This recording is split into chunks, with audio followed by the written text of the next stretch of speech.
네, 감사합니다. 방금 그 소개받은 서울대에 근무하는 최주홍입니다. 아, 제가 이 가축 분뇨 관련해서 관심을 가진 게 꽤 오래됩니다. 우리 김은철 교수님께서 기조 발표하시면서 가축 분뇨 관련해서 여러 가지 문제점과 이런 쪽 말씀을 일단 잘해 주셨고, 이제 말씀하실 때 환경 용량, 축산 용량 이런 키워드를 말씀해 주셨습니다. 그래서 제가 한 40년 전에 그 제2차 국토 종합 개발 계획을 우리나라 정부에 수립을 할 때 그때 환경 분야에 참여를 했었습니다. 그때 참여할 때는 한창 그 개발 시대이기 때문에 뭐 산업이고 뭐든 하여간 개발 중심으로 쭉 하기 때문에 과연 이렇게 개발했을 경우에 우리나라의 그런 환경이 버틸 수 있는가? 그래서 국토 환경 용량이라는 걸 산정을 해봤습니다. 그래서 어, 폐기물 발생량, 국토 단위 면적당 폐기물 발생량도 산정해보고 또 여러 가지 영양물질 발생량. 그래서 외국이랑 이렇게 비교를 해보니까 이게 뭐 비교가 안 되더라. 비교가. 국토 면적은 작은 데다가 엄청나게 많은 걸 들여와서 생산해서 팔고 이제 쓰레기는 다 남고 이게 축산도 대표적으로 이제 김은철 교수님께서 말씀했지만 우리나라 사료 오가 엄청난 우리나라 큰 사료 시장입니다. 아마 미국 사료 수출국이 우리나라 2위인 걸로 알고 있어요. 그만큼 옥수수라든지 이런 쪽 수입을 해서 그대로 다 이제 떨어진다고 보고 있죠, 국토에. 그래서 야, 국토 환경 용량이라는 게 정말 중요하다는 걸 느꼈고 이제 그리고 난 다음에 이제 한 말씀하신 그 한 99년도에 축산 문제가 이제 그때는 이제 소농에서 중소농으로 가면서 대규모 축산이 이제 갈수록 증가하는 이런 시점이었었는데 그때 환경부 담당 과장님하고 이제 그 축산 문제 관련해서 미국, 일본 쭉 같이 출장을 다녔어요. 그러면서 이제 그 축산 용량 관련해서 이제 보고서도 내고 이렇게 한 기억이 있습니다. 그래서 아마 김순 교수님께서 축산 용량 관련해서 좀 이렇게 발제를 해달라 부탁을 하셔가지고 그래서 주요 외국은 어떻게 하고 있나를 한번 살피고 우리나라 앞으로 어떻게 갈 건가 시사점 주로 말씀을 드리도록 하겠습니다. 말씀드린 우리나라는 뭐 농지가 뭐 단위 면적당 뭐 미국의 100분의 1이죠. 그렇죠. 미국 엄청난 대농이고 우리나라는 아마 단위 면적당 이게 농가가 보유한 농지가 1.5헥타르죠. 상당히 좁은 면적입니다. 그에 비해 가지고 여러 가지 가축 사육은 뭐 세계 최고 수준으로 사육을 하고 있습니다. 그래서 영양물질 수지가 갈수록 이제 저 축적이 많이 되고 있는데 2018년도까지만 하더라도 세계에서 1위가 일본이었어요. 드디어 2013년도에 그래서 우리나라가 세계 1위로 질소와 인이 그저 단위 면적당 떨어지는 양이 세계 1위입니다. 그러니까 그만큼 저 국토에 지속적으로 축적이 되고 교수님 좀 전에 말씀하신 이게 결국 강우시 때 흘려나와서 여러 가지 뭐 수질 문제, 악취 문제 기인이 된다고 볼 수 있습니다. 그래서 이제 뭐 아무리 저 선진국화도 좋지만은 이게 너무 이렇게 과다하게 축적되니까 문제. 그래서 아마 환경부에서도 우리 정유진 박사님 과제 책임을 해서 축산 양분 관리제 추진을 지속적으로 지금 준비를 하고 있거나 뭐 이후에 발표를 하실 것 같습니다. 근데 보시면은 세계에서 가축수 중에서 아시아가 제일 많아요. 네, 보다시피 미친 아시아고 유럽이고 뭐 미국 뭐 아프리카 이런 쪽으로 쭉 보면은 한 아시아에서 한 뭐 거진 절반 한 40% 정도 아시아에서 생산을 하는데 보시면 놀라겠지만은 중국입니다. 중국은 급격하게 생활 수준이 향상되면서 급격하게 생산량이 뭐 세계 뭐 미국 유럽의 뭐 몇 배죠, 그죠? 근데 대부분 중국은 사료를 자기 나라에서 생산을 해서 자기 나라에서 사료를 먹이는 이런 스타일이지만 우리나라는 사료를 뭐 80% 이상 수입하는 이런 나라입니다. 그래서 하여간 아시아 쪽에 이렇게 이제 급격하게 증가하고, 특히 인도라든지 이런 쪽도 이제 미국 중국을 따라가는 이런 스타일로 증가를 하고 있습니다.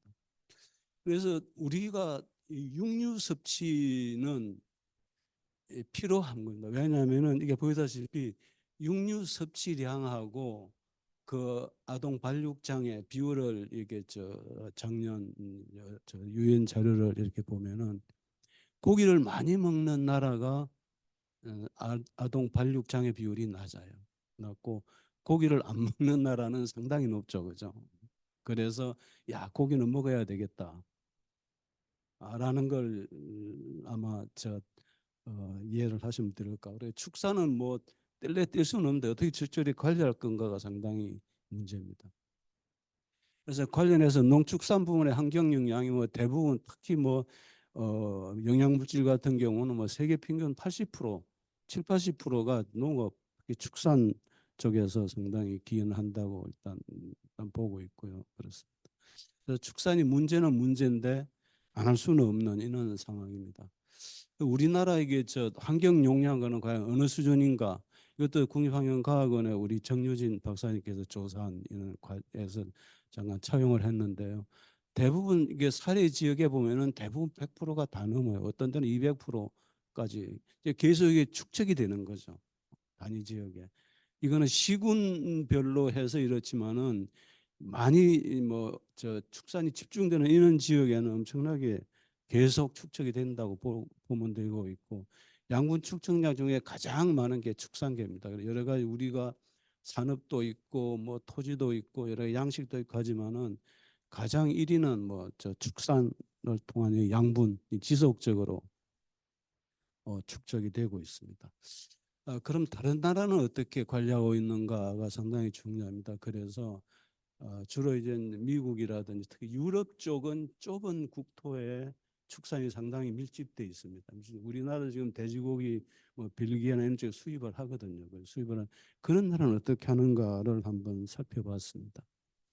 그래서 이제 축산 분뇨를 어떻게 농재 순환을 하는지, 또 사육 관련해서 허가를 어떻게 하고 있는지, 또 농지에 뿌릴 때 시비량이랑 화학비를 어떻게 연계해서 관리를 하는지 이런 쪽으로 중점적으로 한번 살펴봤습니다. 경축순환 이제 미국 같은 경우에는 뭐 농지 우리나라 100배이기 때문에 뭐 농가당 큰 문제가 안 됐어요. 그렇지만 이제 1990년대 뭐저 5대5 부영양 문제가 되면서 EPA하고 농무성이 같이 허가제를 도입을 합니다. 그러니까 허가제에 대한 주도권 누가 가지고 있느냐? 환경청에서 가지고 있습니다. 왜냐하면 환경청에서 환경 관련된 규제 기준으로 해서 퍼밋을 내줘야 사업을 하는, 농림부에서는 이렇게 허가하라 마라 그는 쪽 허가권이 이제 환경부가 가지고 있는, 그게 바로 이제 주로 1,000두 이상 대규모 축산에 대해 가지고 45일 이상 이렇게 가다먹이, 초지가 많기 때문에 1년 내내 이게 초지에 풀어놓는 데는 괜찮습니다. 그런 지역은 별로 없고 대부분 일정 기간 동안에 밀집 사육을 합니다. 그래서 밀집 사육을 해서 하는 지역은 대부분 이제 이거 허가를 받아서 하도록 이렇게 하고 있고, 매년 분뇨를 어떻게 관리하는지 조사 보고서를 제출하도록 이렇게 하고 있고, 각 지역 환경청에서 관리를 하고 있습니다. 덴마크 같은 경우도 상당히 축산이 상당히 많이 이루어지는 국가입니다. 그래서 주로 이제 하모니 룰이라 그래가지고 축산에서 발생한 가축 분뇨하고 농지에 살포하는 거하고 이렇게 조화를 맞춰가지고 관리를 하고 있습니다. 그래서 최대 시비량을 일단 정해가지고 그 한계 내에서 허가를 경축선을 일단 하고 있고, 그 규모를 갈수록 축소를 하고 있습니다. 예를 들어서 2017년부터 2020년까지는 39kg per 헥타를 하던 걸 그 이후에는 35로 이렇게 줄이고 이런 식으로 해서 갈수록 양분량을 줄이고 있습니다. 일단 그리고 다음에 네덜란드 같은 경우도 마찬가지로 양분회계 시스템을 도입해가지고 EU 질산년 지침을 뭡니까 준수하도록 이렇게 하고 과다할 때는 부가금을 매기고 있습니다. 우리나라는 생각을 할 수 없는 거죠, 그죠? 부가금을 이렇게 질서하고 오바되는 것만큼 부가금을 내고 매년 보고서를 제출해서 평가를 하고 있습니다. 그리고 이게 보이다시피 98년도에 그 해보니까 이게 EU 기준을 오바를 했거든요. 근데 질소 같은 경우는 215%를 강화를 했어요. 그리고 경작지 40도 같은 경우에는 300%를 강화를 했어요. 예를 들어서 3분의 1만 개 못 키우게 하는 거예요. 갑자기. 그럼 상당히 농민들이 반발이 많겠죠. 그죠? 우리나라 축산하는데 정부에서 와서 야, 너네 돼지 100마리 키우니까 내년부터는 30마리만 키워. 그랬을 경우에 농민들이 엄청나게 반발을 하겠죠. 그죠? 이 반발 결과가 작년 그 국회의원 선거 때 이게 나타납니다. 그래서 하여간 하여간 이렇게 갈등이 엄청나게 심하다. 정부하고 농민들하고 축산단체들하고 그래서 대부분 이제 기반은 발생되는 양분량은 농지 환원하는 걸 기반으로 하고 이렇게 하고 있습니다. 일본은 우리나라와 같이 뭐 이렇게 뭐 연계 이런 쪽은 없고 단지 지역별로 축산 발생하는 양을 자료 센터에다가 연락을 하면은 그 지역 내에서 이렇게 에, 순환할 수 있도록 이런 쪽으로 제공을 하고 있는 이런 저 상황입니다.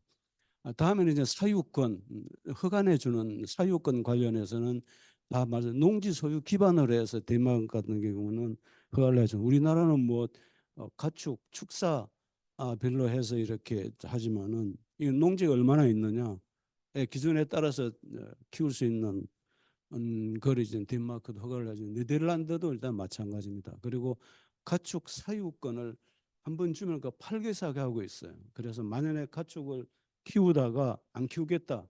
그러면 내가 100마리 키우던 사유권이 있으면 그걸 시장에 팝니다.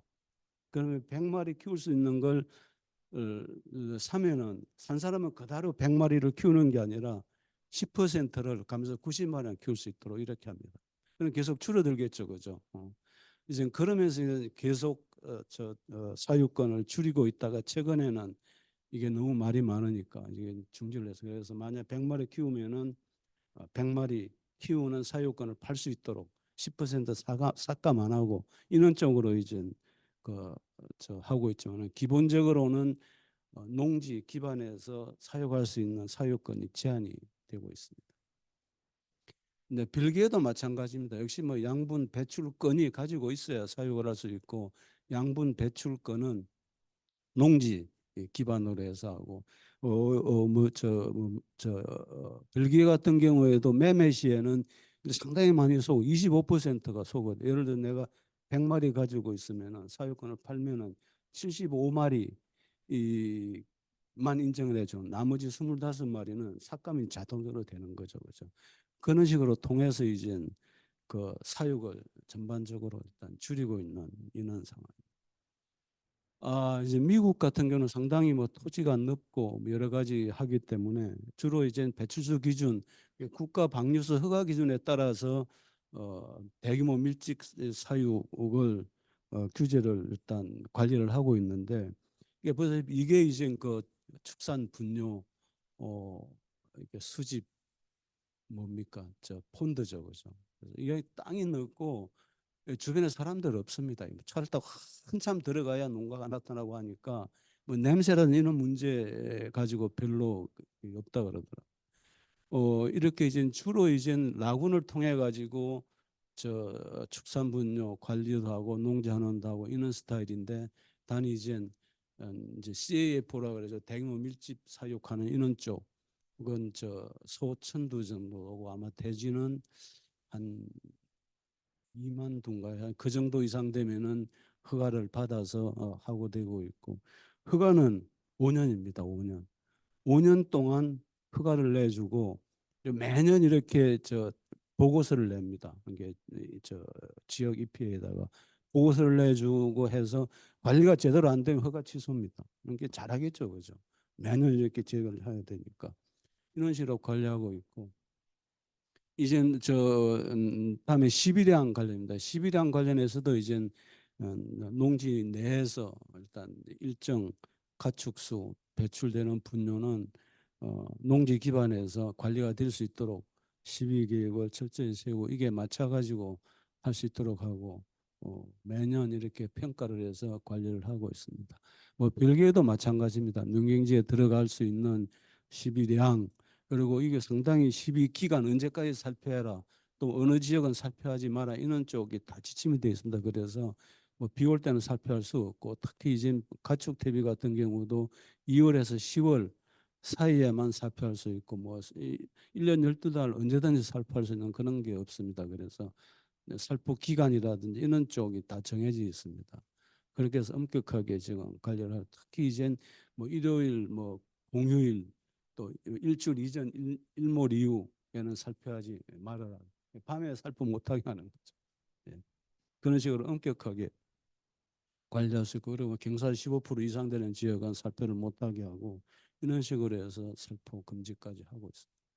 일단 뭐 저 마찬가지로 네덜란드 같은 경우에도 상당히 똑같은 저 주로 말씀드린 네덜란드, 벨기에, 덴마크 이런 지역이 유럽 중에서도 상당히 가축을 많이 사육하는 이런 국가인데 철저하게 그 농지 기반 그 질소 시비량, 인시비량을 통해서 관리를 하고 있고 일단 철저하게 하고 있습니다.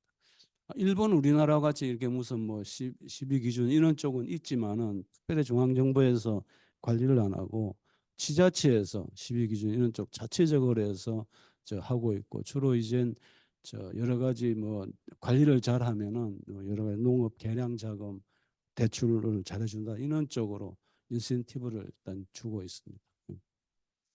이렇게 지금 하고 있고 미국 같은 경우는 사알이라 그래가지고 적정한 비율로 적정한 소스를 통해서 적절한 장소에 적절한 시기에 이렇게 살포할 수 있도록 하는 이걸 반드시 지키도록 해서 양분 관리를 하고 있습니다. 그래서 특정한 지역에 과다하게 살포되는 건지 이런 쪽도 관리하고 있고 특히 대규모 사육장에서 발생하는 대규모 이런 가축 분뇨는 어떻게 살포하는지 매년 보고서를 제출을 해야 됩니다.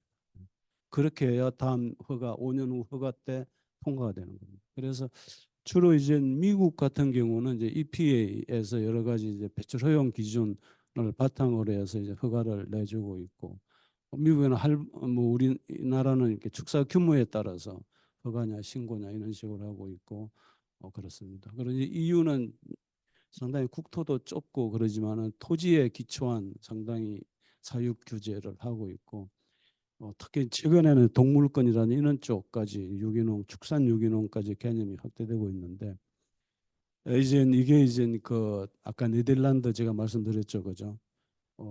축산을 3분의 1, 2분의 1까지 팍팍 줄이도록 이렇게 예, 했는데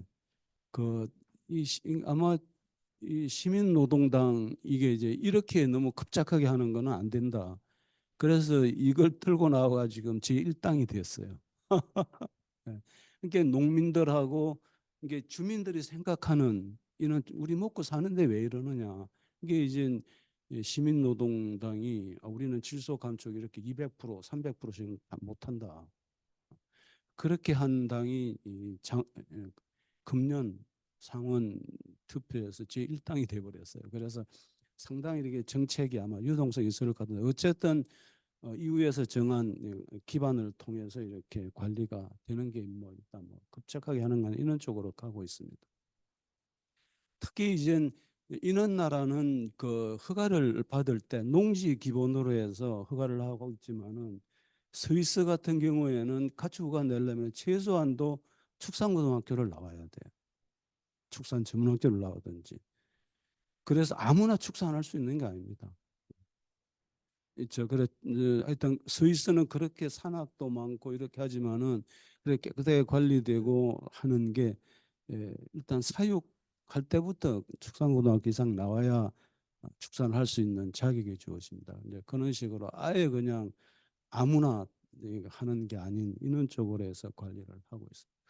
이제 마지막으로 시사점이 일단 되겠습니다. 그래서 축산업 관련해서 이제 인식이 많이 변화가 됐죠, 그죠? 그럼 어떻게 방향을 한번 말씀해 보겠습니다. 우리나라 과거에는 소작농이었습니다, 그죠? 소작농이었다가 이제 어느 정도 됐을 때는 이제 경종하고 연계가 잘 되었습니다. 한 가정당 소 한 마리, 백 어느 정도 사는 소 한 마리하고 돼지 한두 마리죠, 그죠? 그래 돼지우리는 부엌 옆에 있습니다. 왜냐하면 부엌에서 나온 음식 지기를 줘야 되기 때문에 부엌 옆에다가 돼지우리를 만들고 소는 외양간이라 그래야 이제 저 별도로 소가 크니까 그런 식으로 해서 대부분 한 집에 소 한 마리, 돼지 한두 마리 키우는 게 일반적이었습니다. 그렇기 때문에 돼지에서 냄새 나고 뭐 울고 그래도 나도 키우고 다님도 키우니까 별로 신경 안 썼어요. 그죠? 그렇지만 이제 여러 가지 기계화가 되고 비료가 또 이제 경운기 트랙터가 들어오면서 소가 바꾸는 것도 뭐 별로 없어지고 하면서 이제 소수가 대규모 축산을 하는 쪽으로 바뀌었죠. 지금 그죠? 지금 농가별로 소 한 마리, 돼지 한 마리 키우는 농가는 없을 겁니다. 대부분 이제 축산업 하는 분들이 대규모로 키우기 때문에 주민들하고 소통이 안 돼요. 소통을 할 수가 없죠. 시골에 조용하게 살려고 갔는데 냄새나고 팔이 끓고 뭐 얼마나 고통스러워요. 그래서 아마 지자체에서 가장 힘들어하는 게 냄새. 아마 민원 중에 가장 큰 민원이 이민원, 축산 민원입니다. 시장군수들이 가장 골치 아픈 게 축산 민원이고 축산을 해도 시장 군수한테 돌아오는 건 하나도 없어요. 지방세가 엄청나게 거친다든지 주로 뭐 어디 관련돼서 어디 토축세라든지 이런 것도 아마 다른 데로 갈 걸요. 그래서 시장 군수한테 떨어지는 거는 민원밖에 없죠. 그리고 주민들도 절대 용납 안 합니다. 그래서 갈수록 힘들어지는데 어쨌든 악취하고 환경오염 그리고 주민 지자체 민원 이런 쪽에 아마 앞으로 상당히 큰 이런 인식이 많이 변화됐다는 게 현실입니다. 그래서 어쨌든 이제 발생하고 처리하고 처분이 잘 돼야 되는데 뭐 어제 적정 사육이 아마 돼야 되겠고 그리고 처리도 좀 제대로 해야 되겠고 여러 가지 처분도 필요한 이런 쪽 기준에 따라서 잘 살포를 하고 이러기 위해서는 가축 분뇨 정보 관리 어디에서 발생하고 어디로 가야 되는 건 이런 쪽 관련해서 정보 관리가 상당히 중요한데 이건 아마 환경부하고 환경과학원에서 이 정보 관리를 위해 여러 가지 기초조사 이런 쪽도 충실히 지금 추진을 하고 있는 걸 알고 있습니다. 그래서 어쨌든 뭐 생산하고 이동하고 저장 처분 각 단계별로 이렇게 우리나라 실정에 맞게끔 잘 관리가 일단 돼야 된다고 보고 있고요.